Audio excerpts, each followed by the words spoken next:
Hey guys, welcome back to the channel. I know I haven't made anything in a long time, but today I'm coming up with my update to my Dinosaur uh, deck profile. So, I think it's been about 2 years, and since then we've had Caverns of Ixalan and a few other things, so I just felt like it was, I was looking back on my videos and I was like, I haven't uploaded anything in like 10 months. And I was like, well, let me try and do some of that. The basic land count's still the same for anyone that's new. I only run basic lands. It helps keep my deck costs down. And on top of that, I play a lot of non-basic land hate. So, it makes sense for me. There's obviously a lot of green pips and dinos. So, I mean, someone can run more green land if they want to. They can run more forest. But I'm running 12 of each. 12 mountains, 12 forests, 12 plains. The commander, Gishath, Sun's avatar. I go back and forth between him and Zakama, and it's basically just Gishath's more explosive, and the dinosaur plays feel it's more focused on dinosaurs. When you go to Zakama, it's more about when you get Zakama out, just control the board. And honestly, I mean, I might be overestimating Zakama in the sense of he was really good like a couple years ago, maybe 4 or 5 years ago, but now he might just take too long to get out, and by the time he does get out, he might just not do enough. I mean, he can't counter anything. He can't blow up someone's whole board. I mean, it takes a lot of mana to do that. So he's really good for controlling a game if, we're all kind of starting with not a whole lot. But anyway, all right, we'll move on. I'm going to go straight into the artifacts. So Wayfarer's Bauble, I think the last times I uploaded videos, I don't know if I was running a Wayfarer's Bauble and everything. Let's see if I can get that lighting a little bit better. Yeah, I don't know if I was running Wayfarer's Bauble or anything, but now pretty much, unless it's a monocolor deck, I am running Bauble at just about every one of my decks. It's really nice, goes and fetches a land. Great with turn one play. All right, the medallions, I go Emerald, Pearl, Ruby. I love these cards. They did get reprinted, I think, 2 or 3 times. Modern Horizons 3 did it, Commander Masters did it, and then I might be missing one other one. But yes, very good job, Wizards, by finally reprinting these. I'm just having trouble with my lighting, so sorry guys. I do have this ring light, but I feel like I'm not getting the lighting that I really want. Where do I want this at? So we'll go with that for right now.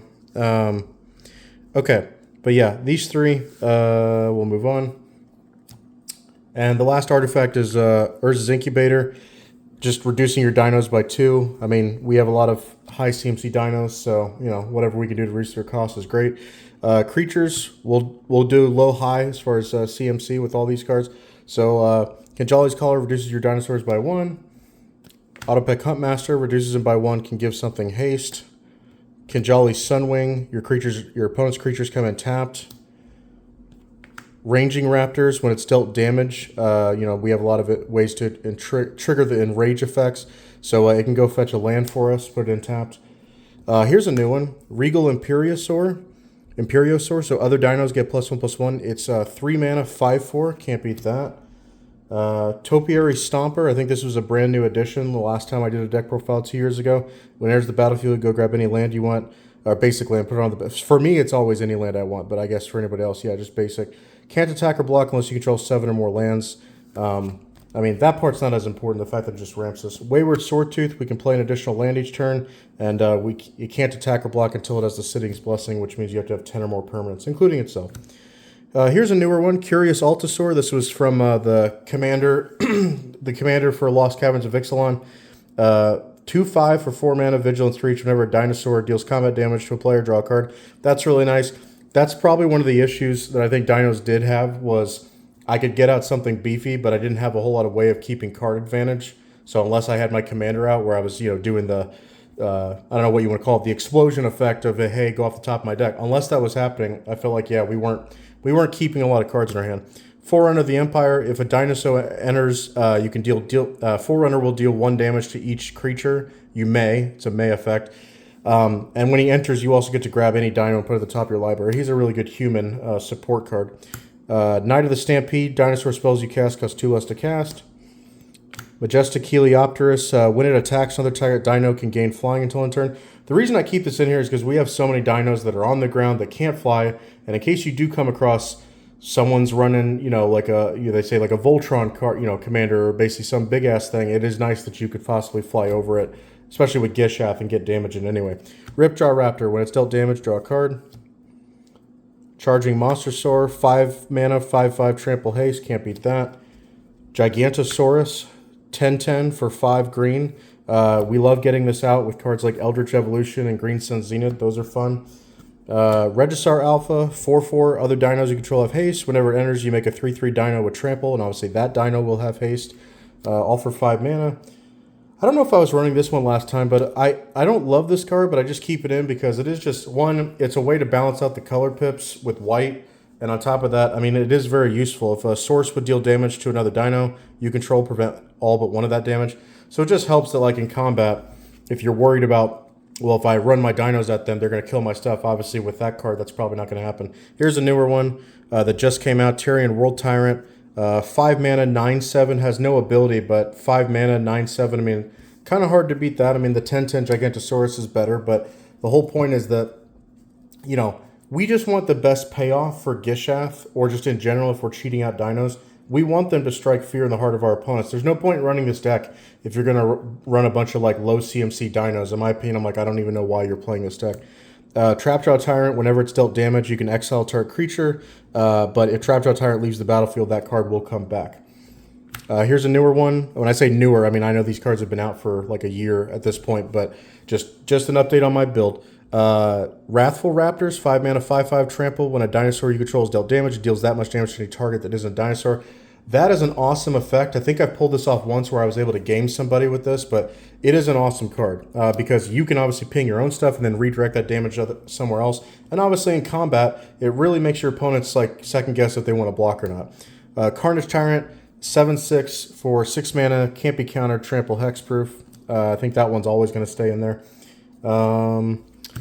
Earthshaker Dreadmaw, this is a newer one. 6 mana, 6/6 trample. Whenever it enters the battlefield, draw a card for each other dino you control. Great. Atali Primal Storm, you all know what that does. Great card. Here's also a newer one. Quake Strider Ceratops, 6 mana, 12/8, no ability. Once again, we just want, you know, beefy dinos that, like I said, strike the fear of God in our opponents. Rampaging Brontodon, 7 mana, 7/7 trample. When it attacks, it gets +1/+1 until end of turn for each land you control. Once again, that is another one that our opponents fear. Silverclad Ferocidons, its enrage effect is when it's dealt damage, each opponent sacrifices a permanent. 8/5 for 7 mana. Yeah, just, I don't know. I love these guys. I especially love the dinos from the original Ixalan and Rivals of Ixalan. Verdant Sun's Avatar.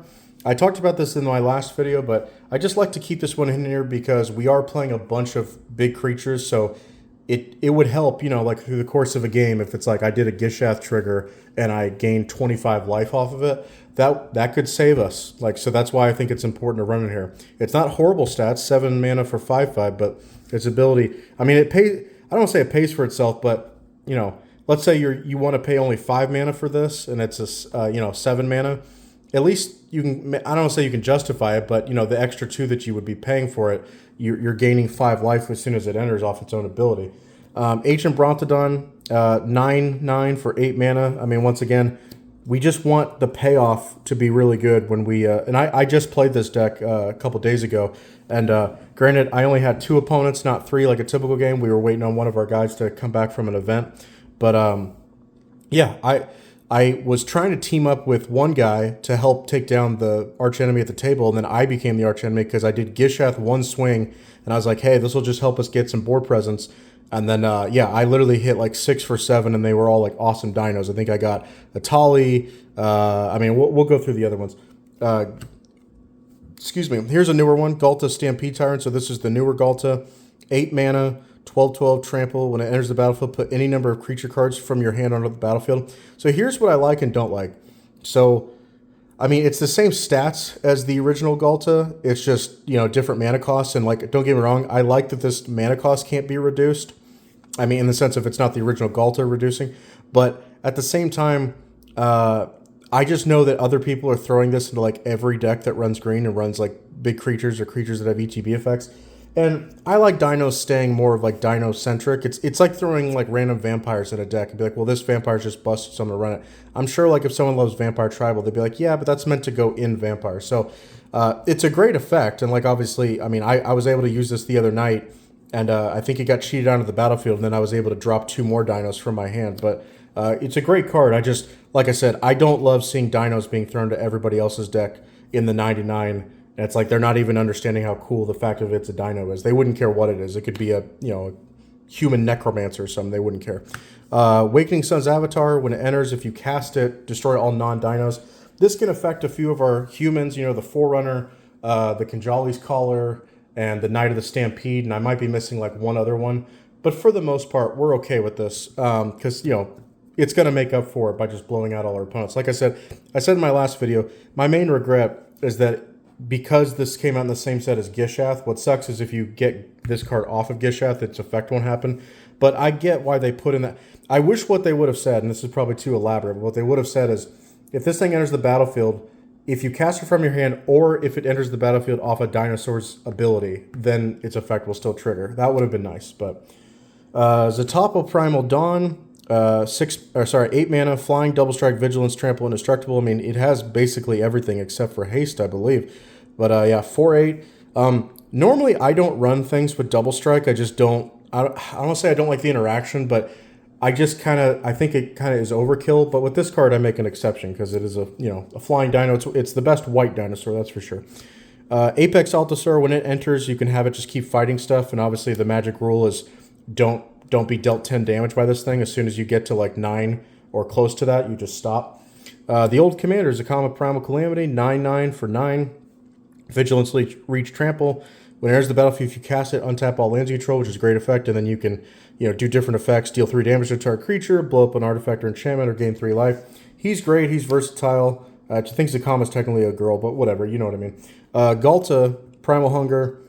Galta is still great. I said in my last video, my main problem is that people run Galta in a bunch of decks that have nothing to do with dinos. That's what kills me. But he's great, and I would never take this card out.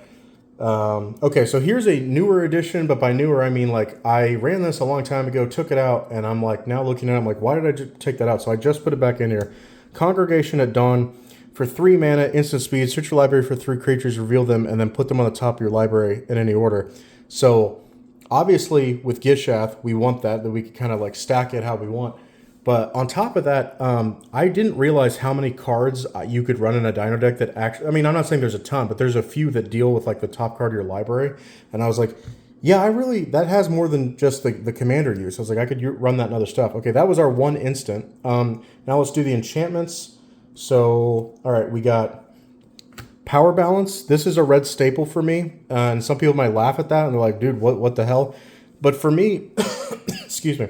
For me, what I love is that this card can give us free advantage by just sitting on the board like over and over again. Now, it's not a great chance that happens, but I just love that that's a possibility. So for 2 red, whenever an opponent casts a spell, you can reveal the top card of your library, and then if that card is the same mana cost as what they played, you can cast the card off the top of your library without paying its mana cost. So once again, I mean, this could completely whiff, but if it does whiff, it only costs us 2 mana. That's kind of how I look at it. It's like, for 2 mana, just gives us a chance to just get free stuff, which throughout the game can really help. And there's other times where if your top card of your library is revealed and they know it, even if they're like, oh, okay, well, I cast one thing and got away with it, a lot of times they're not going to want you to have the thing that's dangerous that's at the top, so they will stop themselves from making one play and have to go do something else. So you can actually kind of stop people with this card. I think that's pretty good for 2 red. Like I said, I know it doesn't happen all the time, but Aura Shards, my play group that I play with, they hate this card, and I get it, but at the same time, one of my buddies plays like almost every one of his decks, either makes a ton of treasures or does a ton of copies. So I'm like, I don't really have a lot of sympathy for you if I blow up a lot of your artifacts and enchantments. So, I don't know. Okay, so this is a card that I put back in here, like I said, because of that Congregation at Dawn card. I was like, holy crap, this has way more synergy now. Descendants Path. So I have the old school one. I actually prefer the newer artwork that came out in the Lost Caverns of Ixalan, but it is what it is. So at the beginning of your upkeep, you reveal the top card of your library. If it's a creature card that shares a card type with one of your creatures already on the board, you can just cast it without paying its mana cost. So that does say cast. But I guess if it was Waking Sun's Avatar, you still wouldn't get it because that card has to be from your hand. So I guess that kind of sucks. But yeah, Descendants Path. Once again, if we can stack the top card of our library, this card has a lot more use. But I mean, I think our dino count is, I think it's over 30. I mean, I could count it real quick. If we're just talking about ones in the deck. 1, 2, 3, 4, 5, 6. Bear with me, guys. 7, 8, 9, 10, 11.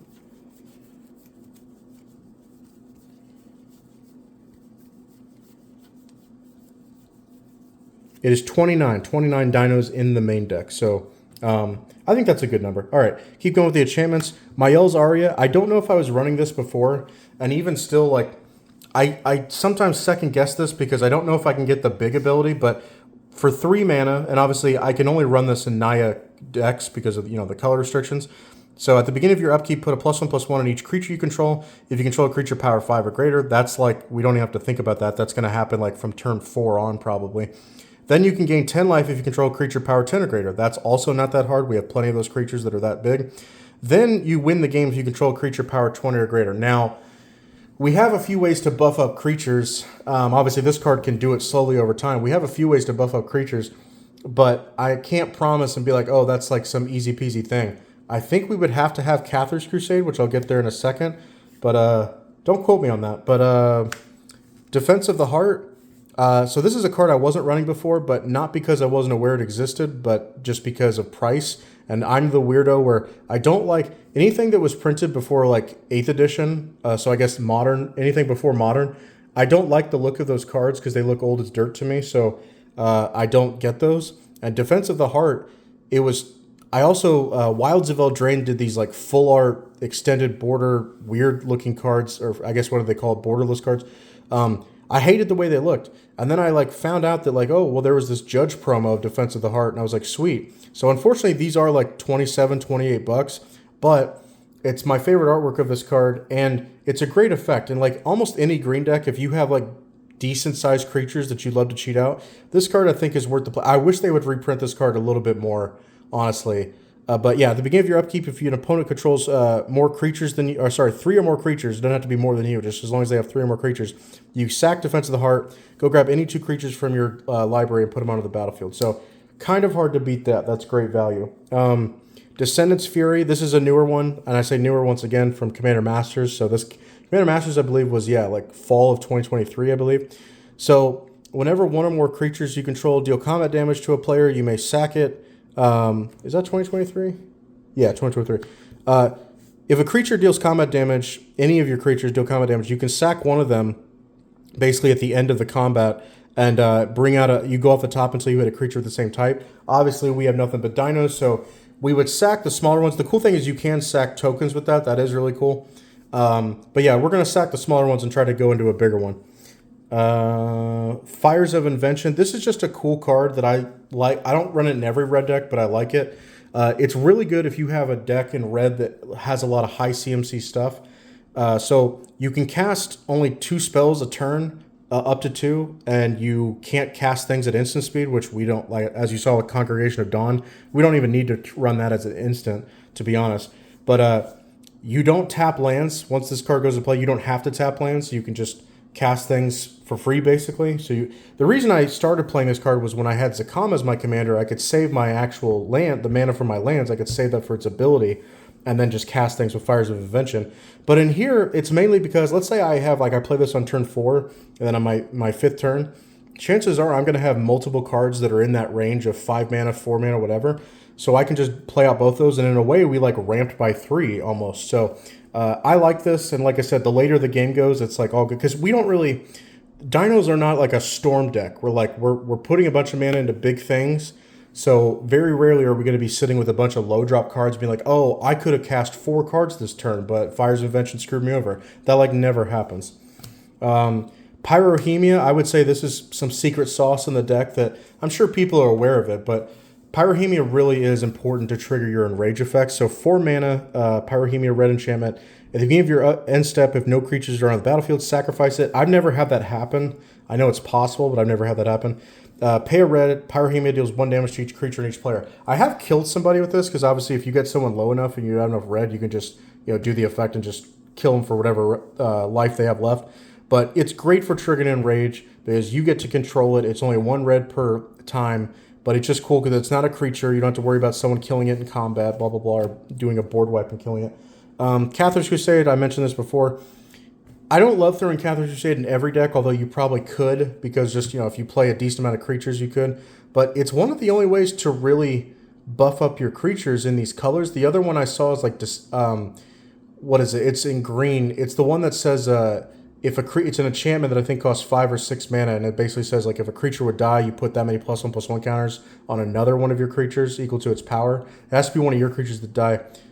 Death something, I don't remember. It's in my Jund deck and a few of the decks, but anyway, I looked into that and I think I thought about playing that, but the bottom line is I don't really have a way to sack a lot of dinos. Like I guess I could Pyrohemia kill them, but I'm not really trying to do that. So I was like, maybe that one's not all that good. But Cathar's Crusade, I mean, it's in there to just buff it up. It's nice if we can get Gishath a little bit stronger and get that effect to do a little bit more cards up the top. And then just in general, yeah, make our army stronger of dinos. Lurking Predators is another card that works with that Congregation of Dawn, which, like I said, I didn't realize at the time there is more synergy than I thought. 6 mana enchantment. Whenever an opponent casts a spell, you reveal the top card of your library. If it's a creature, you can just put it on the battlefield. Otherwise, it just goes in the bottom. But yeah, great. And like I said, we're constantly trying to just cheat out big dinos. Sunbird's Invocation is my red staple. Whenever you cast a spell from your hand, you go off whatever that card's mana cost was, you reveal that many cards at the top of your library, and then you may cast something with equal or less mana value from among those cards. I think Sunbird's Invocation is a great red card, and I'm shocked that more people don't play it. But I guess in CDH circles, by turn 6, the game's been over for like 20 minutes. But Warstorm Surge, I used to run this in like every red deck, and then I started to realize I was like, maybe it doesn't work in every one. But in this one, it still works. 6 mana, if a creature enters the battlefield, deals damage to its power to any target. Now, I know everyone's like, well, what's the dragon that does it? Terror of the Peaks. Everyone's like, well, Terror of the Peaks is 1 mana cheaper. I'm like, it's also like $20-something more expensive just for that 1 mana reduction, and it's on a creature, and it's a dragon. It's not a dino. My rule for this deck is I'm only playing creatures that are either dinos or they say dinosaur in the text. Wild Pair, probably my favorite green card.